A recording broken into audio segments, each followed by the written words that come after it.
కొంతమంది నిన్ను అనొచ్చు, ఏం బతుకురా నీది, నెత్తి మీద రూపాయి పెడితే దమ్మిడికి జలతావు నువ్వు అని ఉండొచ్చు. నిన్ను కూడా అట్లా అని ఉండొచ్చు. నువ్వు కూడా నిజమేలే అనుకోవచ్చు. నిజమేగా, మరి మన దగ్గర ఏముందని, మన బతుకు అంతేగా అని నువ్వు కూడా అనుకుంటూ ఉండొచ్చు. కానీ దేవుని దృష్టిలో నువ్వు అలాగున్నావా? ఎంత విలువైన పాత్రవో నువ్వు ఆయనకి. ఆయన ఏమంటాడో తెలుసా? ప్రభువా నేను అలాగా, నేను ఇలాగా అని నువ్వు అనుకుంటుంటే ఆయన నిన్ను దగ్గరకు లాక్కొని ముద్దు పెట్టుకొని, నా బంగారు కొండవరా నువ్వు, ఎవడరా నిన్న ఆ మాట అంది కదవా, నా బంగారు తల్లివా నువ్వు, చక్కగా దగ్గర తీసుకొని నుదుటను ముద్దాడి, నా బంగారు కొండవమ్మా నువ్వు, ఈ చేతులతో చెక్కుకున్నాను నిన్ను, ఈ చేతులతో చేసుకున్నాను. ఎవడో వెధవ అన్న మాటకి నువ్వు ఎందుకు అట్లా బాధపడతావు? అసలు నిన్ను గురించి నువ్వెందుకు అట్లా అనుకుంటున్నావు? లేదు, నా హృదయంలో నీకు స్థానం ఉంది. ఎవడో పట్టించుకుంటే అంత, పట్టించుకోపోతే అంత, ఎవడో లక్ష్య పెడితే అంత, లక్ష్య పెట్టకపోతే అంత. ఏడిశారు, నా గుండెల్లో నీకు స్థానం ఉంది నా బిడ్డ అంటాడు ఆయన. ఇంకేం కావాలి నీకు? గుర్తింపు దొరకాల్సిన దగ్గర నీకు గుర్తింపు దొరికింది. ఇంకా ఈ లోకంలో గుర్తింపు లేకపోతే మాత్రం నష్టం ఏంటంట? ఏమంట? ఇక చింత లేదు. కానీ మనుషులు అట్ట చూడరే. మీకందరికీ నేను ఎలాగున్నా, ఒకసారి ఒక స్టోరీ చెప్పాడు సోలొమన్ అన్న, గుర్తుందా? బహిరంగ సభ ఒకటి, పెద్ద సభ ఎట్లా జరుగుతూ ఉంటే ఇక్కడి నుంచి ఈ ఉమ్మి గారత, జుట్టంతా చింపిరిగా దష్టు కొట్టుకుపోయి, ఏమండే ఒక షార్ట్ లాంటిది ఒకటి వేసుకొని, చినిగిపోయిన షర్ట్ వేసుకొని అసహ్యంగా ఉన్న ఒక వ్యక్తి వచ్చి, మైక్ ఇవ్వా నేను మాట్లాడతా అంటున్నాడంట. ఆ పాటలు పాడుతున్నారు, ప్రసంగికుడు ఇంకా రాలేదు, ఆయన రావటం లేట్ అవుతుంది, వీళ్ళేమో పాటలు పెంచి పాడుతూ ఉన్నారు. ఆయన వచ్చిన దాకా పాడిందే పాడి, ఇతను వచ్చి అంటాడు, నాకు మైక్ ఇవ్వండి, నేను 2 మాటలు యేసయ్య గురించి చెప్తా అంటాడు. వీడెవడరా బాబు, నువ్వు పోరా నాయనా, నీ అవతారం నువ్వు కంపు కొడుతుంది అంటే, కాదు 2 మాటలు మాట్లాడిస్తే నేను పోతా, లేకపోతే నేను పోనని మొండికేసాడు, విసిగిస్తున్నాడు. ఆ చూసేవాళ్ళకి చిరాకు పెట్టారే, బాబు తగలబెట్టండి రా నాయన, వాడు ఏం చెబుతాడో చెప్పనేయండి, ఆ చెప్పి పోతాడుగా కానివ్వండి అన్న. సరే రారా బాబురా, నువ్వు నీ అవతారం, నీ ఉమ్మి, నీ జుట్టు, రా చెప్పు అని మైక్ ఇచ్చారు. మైక్ తీసుకున్న అతను అన్నాడు, నా జుట్టు, నా గడ్డం, నా బలహీనత, నా వస్త్రాలు దుర్గంధ భరితుడున్నాయి, హేయంగా ఉండి మీరందరూ మెచ్చుకోవటానికి ఏమీ లేదు కదా నా దగ్గర, చాలా అసహ్యంగా ఉన్నా కదా, చాలా బలహీనంగా ఉన్నా కదా, చాలా దుర్గంధ పూరితంగా ఉన్నా కదా, మీరు నన్ను తాకేదానికి కూడా ఇష్టపడరు కదా, నాకు కూడా తెలుసా సంగతి నేను ఇలా ఉన్నానని. కానీ మీకు తెలియని సంగతి ఒకటి తెలుసా, నేను చెప్తా. మీకు తెలియని సంగతి ఒకటి నేను చెప్తా, ఏంటంటే నా ప్రభు ఇలాంటి వాడినైనా నా కోసం కూడా ప్రాణం పెట్టాడు.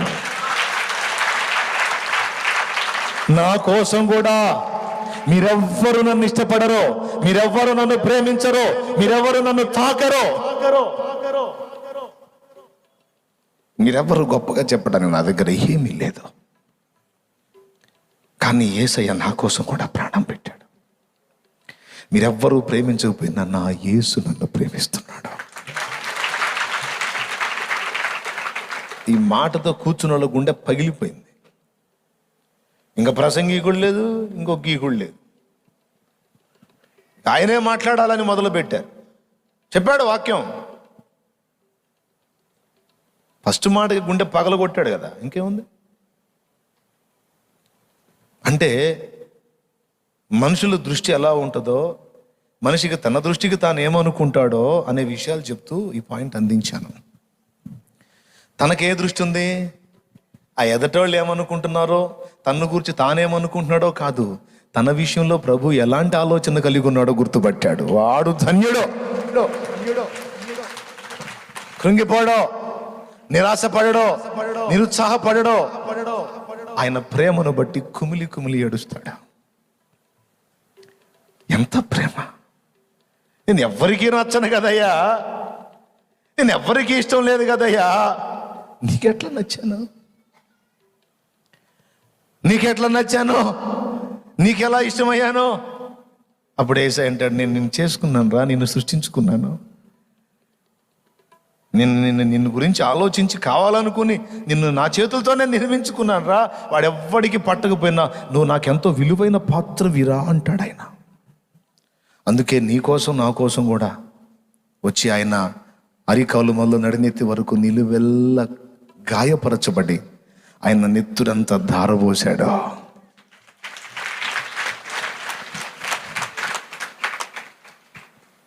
ఒప్పుకుంటారా? ఏ దృష్టితో చూస్తావు నిన్ను నువ్వు? నీ దృష్టితోనా? మనుషుల దృష్టితోనా? కాస్త అన్ని విధాలా బాగుంటే మనుషులు బాగానే భజన చేస్తారు. అబ్బో ఆయనాడా, ఆయనంతా, ఆయన ఎంత, ఆయన పుట్టింగు, ఆయన అది ఇదన్నీ ఏదో చెప్తూ ఉంటారు మనుషులు. కాస్త కిందికి వస్తేనేమో నేను ఫస్ట్ నుంచి అనుకుంటానే ఉన్నా ఏదో హడావుడి చేస్తున్నాడు కానీ అంత బుస్సేనని. అటు తిప్పుతారు, అటు ఇటు కూడా తిప్పుతారు, అటు అంతే కదా. పొలాలు తీసుకొచ్చి మంటల్లో వేస్తే పాము బయటకు వచ్చి పౌలు చేతిని పట్టుకుంటే వీడు తేడా, అందుకే పాము గరిసింది. నీళ్ళలోంచి తప్పించుకున్నాడు కానీ ధర్మం చేతిలో తప్పించుకోలేక పాము కాటుకు గురయ్యాడు అన్నారా? ఒక గంట సేపు అయింది, పౌలుకి ఏం కాల, పావును అందులో విదిలిచ్చాడు, మంటల్లో హాయిగా చలి కాచుకుంటున్నాడు. గంట సేపటికి ఏం కాకపోయేసరికి వెంటనే అట్టు తిరగేశారు. తిరగేసి ఏమన్నారు తెలుసు? ఇతడు ఒక దేవత, ఇతడు ఒక దేవత, అంత భయంకరమైన విషసర్పం గరిసినా ఏం కాలేదంటే ఇతను సామాన్యుడు కాదు, ఇది ఒక దేవత. అరే ఇప్పుడే కాదురా నువ్వు తేడా అంటివి, ఇప్పుడేగా నువ్వు దుర్మార్గుడు కాబట్టి పాము గరిసిందంటివి, మళ్ళా ఏమి కాకపోయేసరికి గొప్పోడు నేను చెప్పలా అని ఈ అట్లు తిరగేసే సెక్షన్ ఏసై చేయడు. దేవునికి స్తోత్రం కలుగును గాక. చెప్పగట్టిగా. మనుషులు తిరగేస్తారు అట్లు, బాగా హోదాలో ఉంటేనేమో భజన చేస్తారు, కిందికి వస్తేనేమో నేను చెప్పలా గుస్సే అని. అందుకే మనుషుల దృష్టిని లక్ష్య పెట్టకండి. ఏది నీ విషయంలో, నీ పర్సనల్ విషయంలో మనుషుల దృష్టికి మేలైంది చెయ్యండి, కానీ మీ వ్యక్తిగతంగా మిమ్మల్ని మీరు చూసుకునేటప్పుడు నిన్ను నీవేమనుకుంటున్నావో లేకపోతే ఇతరులు ఏమనుకుంటున్నారు అనేది కాదు, నన్ను గూర్చి నా ప్రభువేమనుకుంటున్నాడో అది నాకు ముఖ్యం అనుకో. ఆయన నన్ను ఎలా చూస్తున్నాడు అది నాకు ముఖ్యం అనుకోవాలి. అవునా? 2 ఇంకోటి ఏం చెప్పాను? 3 సంగతులు రాసుకోమని చెప్పాను. మొట్టమొదటిది, నిన్ను నీవు చూసుకునే విషయంలో నీ దృష్టితోనో మనుషుల దృష్టితోనో కాదు, దేవుని దృష్టితో. 2వది, నీ పరిస్థితులను చూసే విషయంలో కూడా నీ దృష్టితోనో మనుషుల దృష్టితోనో కాదు. వీళ్ళు అదే చూశారు. వాళ్ళు మాకు ఎంత పొడుగున్నారో తెలిసే వాళ్ళు, వాళ్ళ దృష్టికి మేము మిడతల్లాగున్నాం, మా దృష్టికి కూడా అంతే ఉన్నాం. అవును సరే, వాళ్ళ పొడుగు చూసావు సరే, నీకెళ్ళి నువ్వెందుకు చూసుకున్నావు? ఎర్ర సముద్రం పాయలు చేసింది నువ్వా? ఆకాశం నుండి మన్నాను కురిపించింది నువ్వా? తరుముకుంటూ వచ్చే ఫరో సైన్యాన్ని, రథాలని, గుర్రాలని అగ్నిస్తంభం అడ్డుపెట్టి ఆపింది నువ్వా? నైటు తెల్లవారేసరికి, నైటు మధ్యరాత్రిలోకి సముద్రం ఖాళీ చేసింది నువ్వా? బండ నుండి మధుర జలాలు రప్పించింది నువ్వా? మారాలో ఉన్న చేదు నీళ్లు మధురంగా మార్చింది నువ్వా? రెఫీదీం లోయలో అమాలేకుల్ని హతం చేసింది నువ్వా? ఎక్కడ నువ్వు? ఇశ్రాయేలీల గురించే కాదు, మీ పర్సనల్ లైఫ్లో ఆలోచించుకోండి. మీ జీవిత ఆరంభం నుంచి ఇప్పటిదాకా ఎన్నో కఠినమైన మజిలీలు దాటుకుంటూ వచ్చారు. కొన్ని చోట్ల అసలు ఇక అవకాశమే లేదు, మన పని అయిపోయింది అన్న అనుభవాల్లోకి వెళ్ళిపోయిన పరిస్థితుల్లోంచి ఆశ్చర్యమైన రీతిలో దాటుకొని వచ్చావే. మరణ పడకలోకి వెళ్ళావు, చచ్చి బతికావు చాలాసార్లు. నిన్ను నువ్వు బతికించుకున్నావా? నిన్ను నువ్వు బాగు చేసుకున్నావా? ఎట్లా దాటావు ఆ మరణపు ఘట్టాలు? ఆ కఠినమైన పరిస్థితిలో, ఆ కఠినమైన శ్రమల కొలిమి నుంచి ఎలా దాటి ప్రయాణం ఇంత దూరం వచ్చావు నువ్వు? నీ శక్తే? వాళ్ళు ఏమనుకున్నారే? అంటే ఏంది? వాళ్ళు అంత పొడుగున్నారు కాబట్టి మనం వాళ్ళని కొట్టలేము, ఎందుకంటే మన బలం చాలదు, మనం వాళ్ళంత ఎత్తు లేము కదా అంటే అంతా ఈ మొనగాళ్ళు గెలుచుకొని వచ్చినట్టు మాట్లాడుతున్నారు. ఈ తన్నులు తినే మాటలు ఎవరి చేత? దేవుని చేత తన్నులు తినే మాటలు. ఇంతకాలం దాటించుకొచ్చిన వాడు ప్రభువే, ఇక ముందు దాటించేవాడు కూడా ప్రభువే. సుడిగుండాల్లో చిక్కుకుపోయావు, చిత్రంగా చేయి అందించి బయటికి లాగాడు. లేకపోతే ఆ స్టార్టింగ్లోనే నీ చరిత్ర అయిపోయేది. అన్నిట్లో కాపాడబడి అన్ని విషయాల్లో ఒడ్డెక్కి ఇప్పుడేమో అన్ని నువ్వే డీల్ చేసేటట్టు మాట్లాడుతున్నావు. ఏమనాలి నిన్ను? దేవుని బాధ అది. అప్పటిదాకానేమో దేవుని అండ పట్టుకొని ప్రయాణం చేసి అక్కడికి వచ్చి వాళ్ళు ఓన్గా డీల్ చేసినట్టు మాట్లాడా. అలా చూడటం వల్ల వాళ్ళకే నష్టం, దేవునికేమో నష్టం లేదు. ఒరే బాబు, పరిస్థితులైనా ప్రతికూల పరిస్థితులైనా మీరు మీ దృష్టితో చూస్తే చస్తారు. ఎంతటి పరిస్థితులైనా నా దృష్టితో చూడటం నేర్చుకోండి, అప్పుడు బయటపడతారు. హల్లెలూయా. మీ దగ్గర ఏమైనా ఉందా అంటే 5 రొట్టెలు 2 చేపలు ప్రభు దగ్గరికి చిన్నోడు తీసుకొస్తే వాడి దృష్టి ఏంటో తెలుసా? నా చేతిలో ఉన్న 5 రొట్టెలు 2 చేపలు నాకే చాలవు, ఇంతమందికి ఏం సరిపోతాయి? కానీ ఇవి యేసయ్య ఆశీర్వదించి విరిచాడంటే అందరికీ వస్తాయి. అది వాడి దృష్టి. వాడు రొట్టెల్ని వాడు ఆలోచనతో చూసుకోవాలా. ఇవి నేను యేసయ్యకి ఇస్తే వీటిని అనేక మందికి ఆయనే పంచి పెడతాడని యేసు కోణంలో నుంచి వాటిని చూస్తే అన్ని అందరికీ కడుపు నిండంగా 12 గంపలు మిగిలి కనపడింది. హల్లెలూయా, హల్లెలూయా. ప్రతి పరిస్థితుల్లోనూ ఆ కోణమే మనం గుర్తుపెట్టుకోవాలి. మన ఎదుట జటిలమైన పరిస్థితులు ఎన్నో ఎదురవుతూ ఉంటాయి, గుర్తుపెట్టుకోండి. మనకు ఒక సుఖవంతమైన ప్రయాణం వాగ్దానం చేయబడలా, అద్భుతమైన గమ్యము వాగ్దానం చేశాడు. ప్రయాణమేమో అగచాట్ల మారి ప్రయాణం, గమ్యమేమో సూపర్ పరలోకం. లోకస్తులకేమో ప్రయాణం సూపర్, గమ్యం మాత్రం అగ్నిగుండం. మీకేది కావాలి? ప్రయాణం సుఖంగా ఉండి అగ్నిగుండం కావాలా? లేకపోతే కాస్త అగచాట్ల మారి ప్రయాణం అయినా కనీసం ముగింపు అన్నా కాస్త ప్రశాంతంగా ఉండే ముగింపు కావాలి అంటారా? ఏది కావాలో కోరుకోండి. మీరు ఏది కోరుకుంటే అది నేను మీకు ఇచ్చేటట్టు ప్రార్థన చేస్తా. ఏం కావాలి మీకు? సుఖవంతమైన ప్రయాణం కావాలా? అద్భుతమైన గమ్యం కావాలా? అద్భుతమైన గమ్యమే కావాలన్నా అగచాట్లు మారి ప్రయాణమైనా పర్వాలేదు అంటే చేతులు ఎత్తండి. అందరికి అర్థమైంది. దేవునికి స్తోత్రం, హల్లెలూయా. అట్లా కాదు, ప్రయాణం సుఖంగా ఉండాలి, పోతే పోయే అగ్నిగుండానికి అంటే అట్లా కూడా చేయొద్దండి, నేను ప్రార్థన చేస్తాను. నిద్రపోయేవాడు కూడా ఎత్తాడు. ఇప్పుడు నరకానికి ఎవడు కోరుకుంటాడు? అవును. ఈ జీవన గమనంలో, ఈ జీవన యాత్రలో మనం నిత్య జీవానికి చేరు పర్యంతము ఈ భూమి మీద బతికే బతుకంతట్లో కూడా విలాసవంతమైన ప్రయాణం మనకు వాగ్దానం చేయలే, కష్టాల బాటలోనే ప్రయాణం. కాబట్టి ఇప్పుడుదా కొన్ని సమస్యలతో నలిగారు, కొంచెం ప్రశాంతత వచ్చి ఉండొచ్చు. కానీ ఒక మాట చెప్పనా, ఈ ప్రశాంతత ఇక బాగా స్థిరంగా ఉంటుంది అనుకుంటున్నావా? కొద్ది రోజుల్లో మళ్ళీ ఒకటి అడ్డు వస్తుంది, ఆ తర్వాత మళ్ళీ కొంచెం ప్రయాణం మళ్ళీ ఒకటి అడ్డు వస్తుంది. ఇట్లా వరుసగా ఎదుర్కొంటానే వెళ్ళాలి. అయితే ఎన్ని ఎదురొచ్చినా నీ దృష్టితోనో మనుషుల దృష్టితోనో చూస్తే అవి అంతే ఉంటాయి. మరి ఏ దృష్టితో చూడాలి? గొలియాతుని దావీదు చూసావా? ఆ దృష్టి. అంతమంది సైన్యం, అందరికంటే పొడుగు రాజు సౌలు సైతం పోయి గుడారంలో కూర్చుంటే దావీదు సౌలు కంటే ఎత్తు తక్కువ, కానీ గొలియాతును చూసి వీడెంత, నాకు అవకాశం ఇస్తే వేసేస్తాను అన్నాడు. ఏం చూసుకోనరా నీకు ఆ దమ్ము అని అనుండొచ్చు అన్నయ్యలో. అప్పుడు దావీదు సమాధానం ఏంది? వెర్రి మోకాళ్ళారా, నన్ను చూసుకొని కాదు, మిమ్మల్ని చూసుకొని కాదు, మరి ఎవరిని చూసుకొని అంటే సైన్యములకు అధిపతి యెహోవా ఆయన చూసి.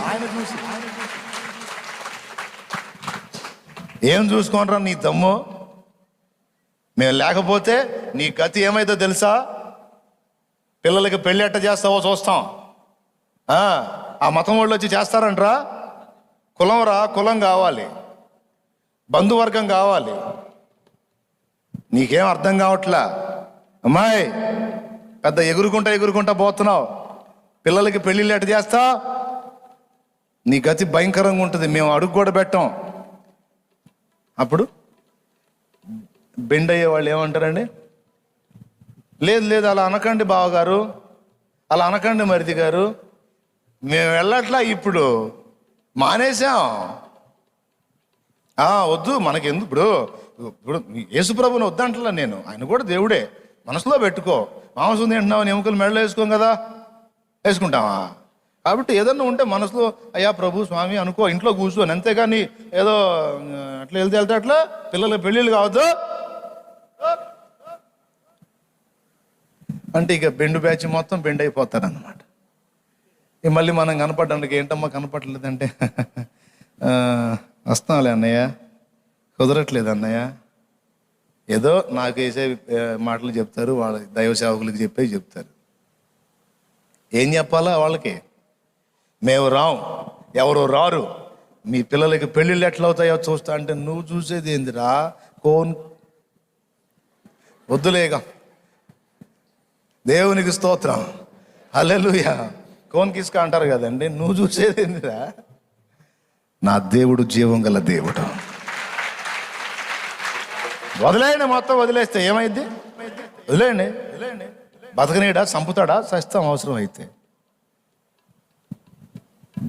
నా దేవుడు సర్వశక్తి గల దేవుడు. మీరు మొత్తం ఏకమై నన్ను వెలివేసిన నా దేవుణ్ణి వదిలే ప్రసక్తే లేదు. మాటలు కాదు, రేపు సస్తే పారేసే దిక్కు కూడా ఉండదు. మీరు పారేసేది ఏందిరా?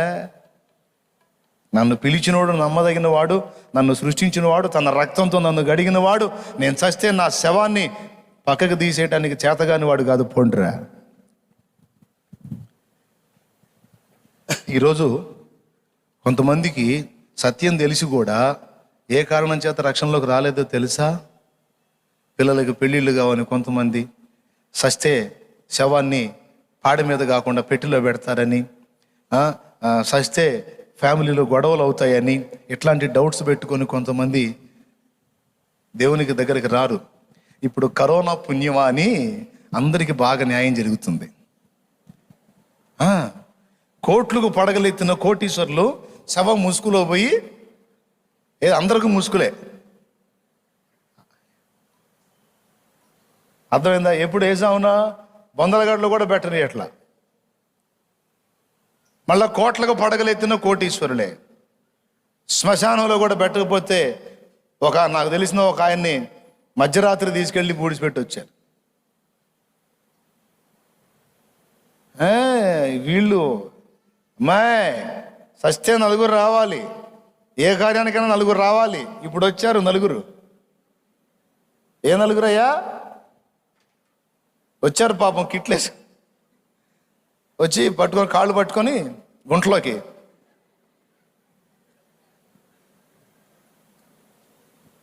ఇదే టైంలో కూడా పరిశుద్ధులు నిద్రిస్తే పరిశుద్ధుల భుజాల మీద బాక్సులో ఉంచి కరోనాలైంది ఏదైనా సరే చక్కగా మొత్తం ప్యాక్ చేసి పడేసి ఏదో తగు జాగ్రత్తలు తీసుకుంటానే పరిశుద్ధులు వదిలేరా?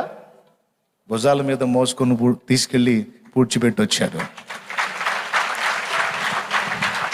దేవుడు అన్యాయస్తుడు గాడు. ఆయన నమ్ముకొని ఆయన కోసం నిరీక్షిస్తే నీ బిడ్డలకి పెళ్ళి ఆయన చేస్తాడు. కొద్దిగా ఓర్చుకోవాలి. ఎందుకు మరి చేయట్లేదు ఏంది? నా తపన తీర్చట్లేదు ఏందంటే తీరిద్ది, మంచిది ఇద్దామని ఆగాడు. నీకేమో దడ ఎక్కువ. ఏదో ఒకటి అంటే కానీ మరి దేవునికి స్తోత్రం కలుగును గాక. హల్లెలూయా. అన్యాయం చేస్తాడా? మోసం చేస్తాడా? నీకు బెదిరించే వాళ్ళు చేస్తారు మోసం. ఇప్పుడు రమ్మని ఏ బంధువునా మరి కరోనా పేషెంట్ దగ్గరికి దమ్ముంటే సై రమ్మని. అంతకుముందు కదిలిస్తే పిలిచినా పిలవపోయినా బాగున్నారా అనుకుంటూ వచ్చి జ్వరపడేవాళ్ళు ఇప్పుడు ఆ ఇంట్లో కరోనా పేషెంట్ ఉన్నాడంటే అవతల బజార్లో గుండా పోతున్నారు. ఎక్కడా? కానీ దేవుని బిడ్డలు, దేవుని ప్రేమ, తగు జాగ్రత్తలు తీసుకుంటానే సహోదరులను భద్రపరిచి కాపాడుకునే పరిస్థితి.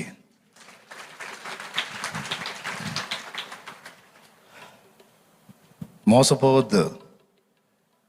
పరిస్థితులు కావచ్చు, ఏవైనా సరే మనుషులు భయంకరంగా చూపిస్తారు, భయపెడతారు. కరోనా వచ్చిన వాళ్ళు కూడా ఏందో కొంచెం ఆయాసం వచ్చినట్టుందిగా, కొద్దిగా పైకి లాగుతున్నాడుగా, ఇదేదో కొంచెం తేడాగానే ఉంది అంటా ఉంటానుగానే ఇంకా ఇది ఎక్కువైపోయింది, అసలు పోవటం జరిగింది. వాళ్ళ సానుభూతికి ఓ దండం, వాళ్ళ పరామర్శకు ఓ దండం. ఉంచితే ఉంచాడు, తీసుకుంటే తీసుకున్నాడు, యేసు రక్తమే జయం. వీళ్ళు వచ్చి చూసి బారెడంగా ఉండి దగ్గరికి పోతే కరోనా షాక్ కొట్టిద్దేమో అన్నట్టు, ఏమండి కరోనా షాక్ కొట్టిద్దేమో అని బారెడంగా ఉండి ఎట్లా ఉంటుంది పాప ఏదో ఆప్యాయంగా నువ్వా అని రాబడి కాదు అక్కడే ఉండలే.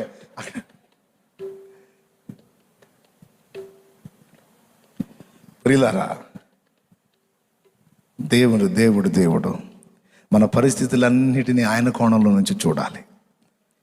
లోకం మొత్తానికి గొప్పదైంది నా దేవునికి గొప్పది కాదు, ఆఖరికి కరోనాతో సహా. హల్లెలూయా. అనుమతించిన దేవుడు ఒక సైగ చేస్తే ఎంత లావుది కూడా అడ్రస్ లేకుండా పోయింది. హల్లెలూయా. ఏమంటారు? కాదా? మరి జబ్బు విషయమే కాదు, అప్పుల విషయమే కాదు, ఇతర ఏ జబ్బులు, ఏ కరోనానే కాదు, ఏ రోగమైనా, ఏ సమస్య అయినా, ఏ ప్రతికూల పరిస్థితి అయినా, ఎవరండి? కృప చూపే దేవుడు మనకు తోడై ఉంటే అన్నిటినీ ఆయనే అధిగమింపజేస్తాడు, అన్నిటినీ తొలగిస్తాడు. తన దృష్టితో, మనుషుల దృష్టితో చూసిన సౌలు గొలియాతుకు భయపడి గుడారంలో కూర్చుంటే, దేవుని దృష్టితో చూసిన దావీదు గొలియాతును పడగొట్టి ఇశ్రాయేలుకు విజయం తెచ్చాడు. ప్రతికూల పరిస్థితులు నీకైతే అవుతాయి, దేవుడికి అవుతాయా? అబ్బా దేవుడు కూడా దిగులేసుకొని కూర్చుంటాడా? అబ్బా ఏం సమస్య వచ్చిందమ్మా నీకు, భలే కష్టం అమ్మా అంటాడా? అంటాడా? అబ్బా ఏమి కష్టం వచ్చింది నాయన బిడ్డ, అమ్మో అసలు ఎట్లా తట్టుకుంటావు నాయన, అబ్బో ఇది నాకు కూడా అంటాడా? మరి ఎవరు అంటారు? ఈ మనుషులు అంటారు. దేవుడేమంటాడు? ఓయ్ ఏమైంది, ఎందుకు కృంగిపోయావు, ఏంటి దిగులు పడుతున్నావు, ఏంటి నేను లేనా? లేదు ప్రభు, అది ఎంత పెద్దదేంటి, నాకు కూడా అడ్డం తిరిగి అంత పెద్దదా?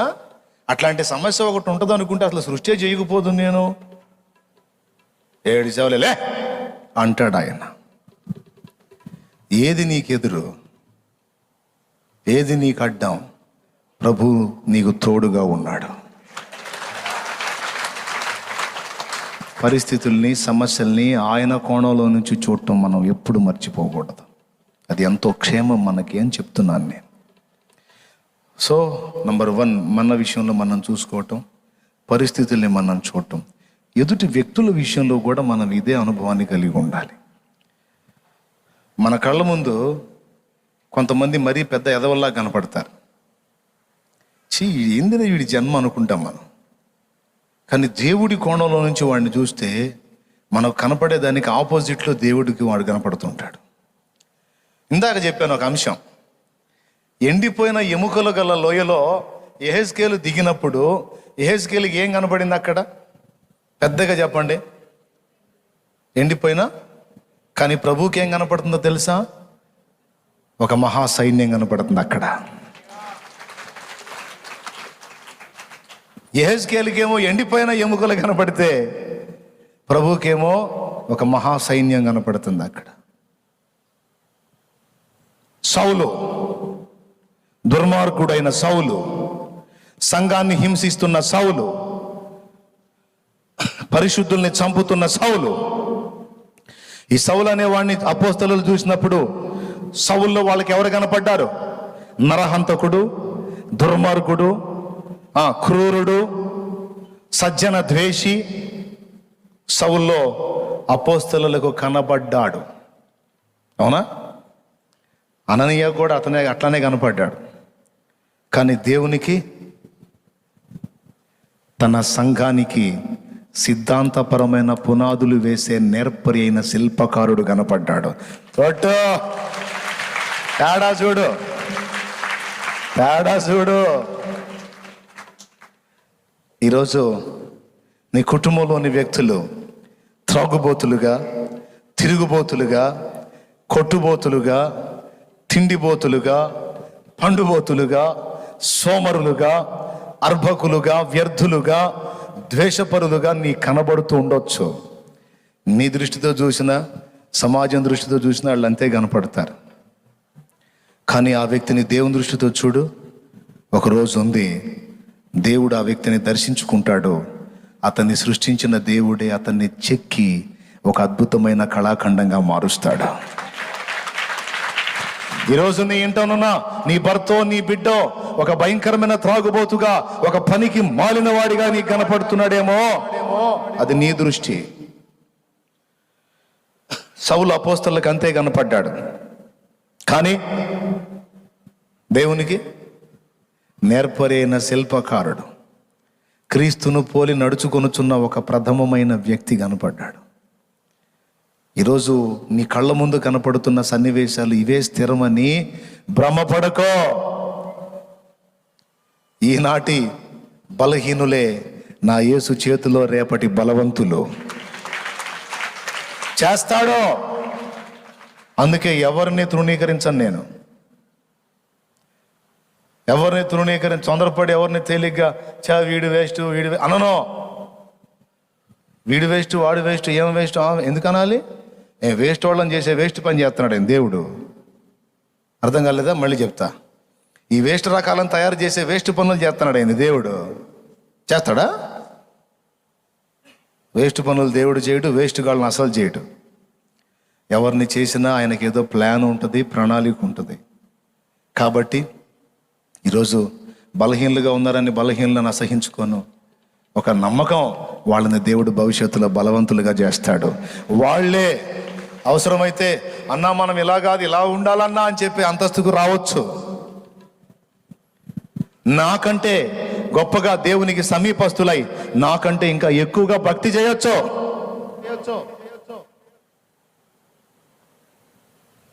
కాబట్టి ఇతరులను చూసేటప్పుడు కూడా ఆ దృష్టితో చూడాలి. ఏ దృష్టితో? ప్రభు దృష్టితో చూడాలి. ఎన్నో సంగతులు సమాజం మొత్తానికి పిల్లలు లేని గొడ్రాలు భర్త అబ్రహాము, అందరికీ సంతు లేనివాడుగా, శారా ఒక గొడ్రాలుగా కనపడతా ఉన్నారు. దేవునికేమో అబ్బా, భూలోకంలోని సకల వంశములు ఆశీర్వదించబడే గొప్ప జనాంగం, ఆ జనాంగంలోంచి రక్షకుడు వీళ్ళ ద్వారానే రాబోతున్నాడు అన్నది దేవునికి కనపడుతుంది. ఎంత తేడా! దేవుడు అబ్రహాములో ఎవరిని చూస్తున్నాడు? అబ్రహాము కుమారుడు దావీదు కుమారుడు యేసుక్రీస్తుని చూస్తున్నాడు దేవుడు. కానీ అబ్రహాము సంబంధులు, అబ్రహాం బంధువులు ఎవరిని చూసుంటారు? ఒక గొడ్డుబోతు వ్యక్తి, ఒక గొడ్రాలు అనుండొచ్చు అబ్రహాముని.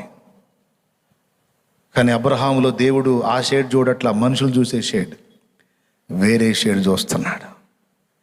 ఈరోజు మన విషయంలో మన వాళ్ళు ఒకవేళ అనుకోవచ్చు. ఇప్పుడు నన్ను నేను చూసుకున్నప్పుడు నేను వాస్తవం చెబుతున్నా, ఎన్నోసార్లు అనుకున్నా, భూమి మీద వెధవలు అనేవాళ్ళు చాలామంది ఉంటారు, కానీ నాలాంటి ఎదవ బహుశా ఎక్కడ దొరకడేమో నాకు అనుకున్నాను. మా వాళ్ళు కూడా అంతే అన్నారు, నిజంగా నంబర్ 1 వెధవరాయుడని. నా దృష్టికి నేను వెధవనే, మా వారి దృష్టికి నేను వెధవనే, కానీ నాలో ఉన్న ఈ షేడు నా దేవుడు చూశాడు. ఇది నాకు తెలీదు, నా వారికి తెలీదు. కానీ నాలో ఉన్న ఈ షేడు ఒకటి, నాలో ఇది ఏర్పరిచాడని, ఈ తలాంతి ఇచ్చాడని, ఈ కృప నాకు ఇవ్వబడిందని ఇచ్చినోడికి తెలుసు. మిగిలిన వాళ్ళకి ఏం తెలుసు? ఈరోజు బలహీనుల్లా కనపడుతున్న వాళ్ళే రేపు బలవంతులే మనకే పాఠం నేర్పొచ్చు. తొందరపడి ఎదుటి వాళ్ళని మిస్అండర్స్టాండింగ్ చేసుకోకుండా, తృణీకరించకుండా, తేలికపాటి మాటలు మాట్లాడకుండా, ఆఖరికి నీ కడుపును పుట్టిన పిల్లలనైనా సరే, అది ఎట్ట బతుకుతావురా, సమ్మో ఇంత పిచ్చోడిని నేను చూడలా ఒరే అని అనుకుని ఉండొచ్చు నీ పిల్లల్ని. ఆ పిచ్చోళ్ళే రేపు గొప్పవాళ్ళై, దేవుని పనిముట్లై, పాత్రలై, ఈ ప్రపంచానికి ఉపయోగపడే వ్యక్తులు కావచ్చు. ఎవరు నిన్ను తృణీకరించొద్దు, ఎవరిని తేలిగ్గా అంచనా వేయొద్దు, ఎవరు పిచ్చోళ్ళు లేరు, ఎవరు వ్యర్థులు లేరు. అంత దేవుని చేతిలో చెక్కబడ్డారు, దేవుని చేతిలో విలువైన పాత్రలు. అవునా? యేసయ్య చేతిలో విలువైన పాత్రను నీ వారు, వేస్ట్ ఎవరు లేరు. కాబట్టి ఈ దృష్టి మనం నేర్చుకోవాలి. ఈ దృష్టి వాళ్ళకి లేకపోవటం వల్ల మధ్యలో ఆగిపోయారు. పొరపాటును కూడా మనకి అలాంటి పరిస్థితి రాకుండా ఉండాలి అంటే మన దృష్టి మారాలి. మనల్ని మనం, మన పరిస్థితుల్ని, మన వారిని మనం చూచే దృష్టి మారాలి. ఎందుకంటే దేవుడు ఎలా చూస్తున్నాడో మనం దాన్ని గుర్తుపట్టి అలా ఆలోచించగలిగితే అన్ని విషయాల్లో కూడా ఎంతో ఆనందాన్ని మనం పొందగలుగుతాం. కాబట్టి మీరందరూ కూడా ఒకవేళ మీ ఫ్యామిలీ మెంబర్స్ని కానీ, మీ సమాజంలో వ్యక్తుల్ని కానీ, మీ కుటుంబ సభ్యుల్ని కానీ, ఒకవేళ మీ అన్న త్రాగుబోతుగా ఉన్నాడా, ఓకే ఇక ఇతను వేస్ట్ అని నువ్వు అనుకోవద్దు. ఒకవేళ మీ అన్న నీతో అన్నా కూడా నువ్వేమంటావు తెలుసా, అన్న ఈరోజు నువ్వు ఇలాగున్నావు, కానీ దేవుడు నిన్ను ఇలా ఉంచడన్నా, నీలో ఏదో దేవుని కోణం ఉంది, ఆయన నిన్ను ఖచ్చితంగా నిలబెడతాడు, బలపరుస్తాడు, నిన్ను వాడుకుంటాడు, నువ్వు దేవుని పాత్రవవుతావు అనాలి. నేను బలహీనుణ్ణి అన్నా అని ఒక చెల్లి నీతో అంటే, చెల్లి నువ్వు ఈరోజు ఇలా ఉన్నావు, నీకు దేవుడు ఒక సమయం ఇస్తాడమ్మా, నువ్వే బలవంతురాలివి అవుతావు, నువ్వే గొప్పదానివి అవుతావు, నా దేవుడు నిన్ను గొప్పగా చేస్తాడు. దేవుని కోణంలో నుంచి వారు తమను తాము చూచుకున్నట్లు నువ్వు వారిని బలపరచాలి. ఎంతమందికి అర్థమైంది? మనం నేర్చుకుందాం, దేవుని వల్లే చూచుట నేర్చుకుందాం. శూన్యంలో నుండి సృష్టిని చేసిన దేవుడు, మనం చూస్తే శూన్యం కనపడింది, ప్రభువు చూస్తే ఇంత సృష్టి కనపడింది. ఓకే, కాబట్టి ఇట్లా బైబిల్లో చాలామంది భక్తుల్లో మీరు అదే చూస్తారు. ఇశ్రాయేలు సర్వ సమాజానికి, లేదా ఇశ్రాయేలు జనాంగం యూదులందరికీ సీమోను, పేతురు, యోహాను, యాకోబు మంచి మత్స్యకారుల్లాగా కనపడ్డారు, జాలరుల్లాగా. యేసయ్య చూసినప్పుడు సీమోను, ఆంద్రేయ, యోహాను, యాకోబు రండి, మీలో అద్భుతమైన సేవకులు ఉన్నారు రండి అన్నాడు. ఎవరు బోధకుడా? మేమా? నేను పాపాత్ముడిని అన్నాడు సీమోను. విద్య లేని పామర్లమన్నారు మిగిలినాళ్ళు. మీకు మీరు అలాగనే ఉన్నారు, జనాలకు కూడా అలానే ఉన్నారు, కానీ నేను మిమ్మల్ని పిలిచింది మనుషుల్ని పట్టు జాలర్లుగా నేను చేస్తాను రండి అన్నాడు. మీలో నేను ఉంచిన షేడ్ ఏదో ఉంది, దాన్ని బయటికి తీస్తాను అందండాయా, నన్ను వెంబడించండాయా. ఏంటి ప్రభా, మాలో మాకు తెలియని షేడ్ నీకు తెలుసా? ఉందిరా, నేను రెల్లుని ప్రభా. నో, నీవు కేఫా, నీవు రాయివి.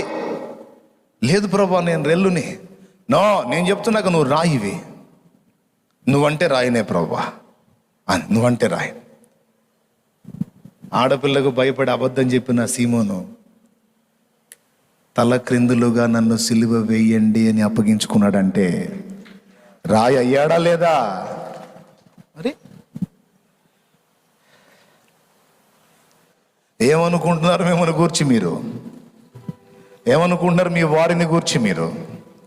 ఏమనుకుంటున్నారు మీ పరిస్థితులను గూర్చి మీరు? వాళ్ళు అలాంటి పొరపాటు దృష్టి చూసి వాగ్దత్త దేశమును స్వతంత్రించుకోలేక నష్టపోయారు.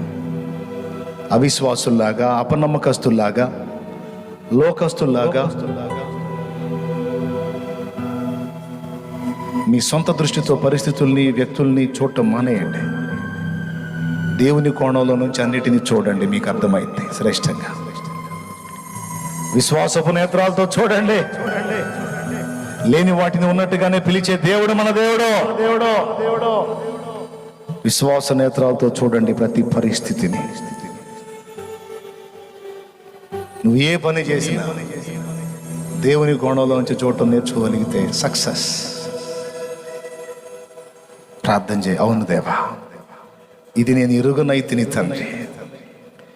ఇప్పటిదాకా ఏదేదో నన్ను నేను ఇతరులని ఎట్లెట్లో అనుకున్నాను.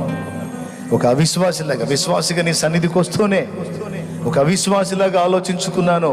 నేనింతే, నా బతుకింతే, నా పరిస్థితి ఇంతే, నేను ఇంతే అనుకున్నాను. కానీ కాదయ్యా, కాదు. నన్ను నేను అసహించుకున్నట్టు నువ్వు నన్ను అసహించుకోవటం లేదు. నన్ను నేను తృణీకరించినట్టు నువ్వు నన్ను తృణీకరించట్లేదు. నన్ను నువ్వు ప్రత్యేకంగా గుర్తిస్తున్నావు. నాకు విలువనిస్తున్నావు. ఈ రోజు కూడా నాకు తోడై ఉన్నావు. నా చెయ్యి పట్టుకొనే ఉన్నావు. నన్ను వదిలిపెట్టలేదు యేసయ్యా. నేను మనుషులకు పనికి రాకపోవచ్చు, కానీ నీకు పనికి వస్తుందేవా. నేను మనుషుల్లో ఎన్నిక చేయబడని వ్యక్తినై ఉండొచ్చు, కానీ నీ ఎన్నికలో నేను ఉన్నాను ప్రభు. నాతో మాట్లాడావు, నీకు వందనాలు. నాతో మాట్లాడావు, నీకు స్తోత్రం. మనుషులు నన్ను లక్ష్య పెట్టకపోవచ్చు, కానీ నువ్వు ఉన్నావు. నీ విషయంలో నేను చాలా సీరియస్గా ఉన్నానని మాట ఇచ్చావు. నాకంతే చాలు ప్రభువా, నాకంతే చాలు. నీ గుండెల్లో నాకంత స్థానం ఉంటే చాలు ప్రభువా. లోకం మొత్తం నన్ను వదిలినా నీ కోసం బతికేస్తానయ్యా. నీకు స్తోత్రం.